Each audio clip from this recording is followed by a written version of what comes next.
شفتك كترعد السي اخنوش، بلاتي ما تشعلوش الكاميرا. خليني يا سناء راني ما علم بيا غير الله، وليت كنحلم راسي تابعيني الشباب ديال الجيل زيد مقله وبغاو يلوحوني في بورقاق. لا بالعكس، الشباب كيبغيو راهم علقوا لافتة البحث عن مفقود في الشوارع. غير عليك السي رئيس الحكومه توحشوا. غير ديري راسك بلاصتي اسناء، واش انا غنخلي الصفقات ديال الادويه ومشروع التحليه ديال المياه والستاسيونات وعاد شغل المدن على الماكياج على المولات على التطبيقات ديال الطاكسي ونجي نضيع وقتي مع المواطن؟ لا عاوتاني ماشي على حساب شغلاتك السي اخنوش، الحكومه غير في اوقات الفراغ حتى تسالي، حتى انت كون قاديتي لهم غير التعليم بعدا.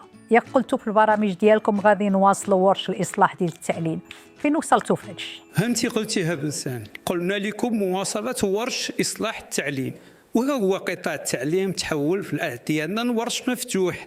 ياك وليتوا كتشوفوا مدارس الدوله كيهبطوا فيها الجرافات وكيريبوا فيها في تراكسات كيقادوها مع الارض باش نسيبي يبني في بلاصه شقق اقتصاديه. واش ورش هذا ولا ماشي ورش؟ والمدارس اللي كيقريو فيها المعلمين خارج الاقسام ديال الدراسه حيت ما عندهمش فين يوقفوا من كثره الاكتظاظ، 4 خط طويله سي اخنوش في 2025.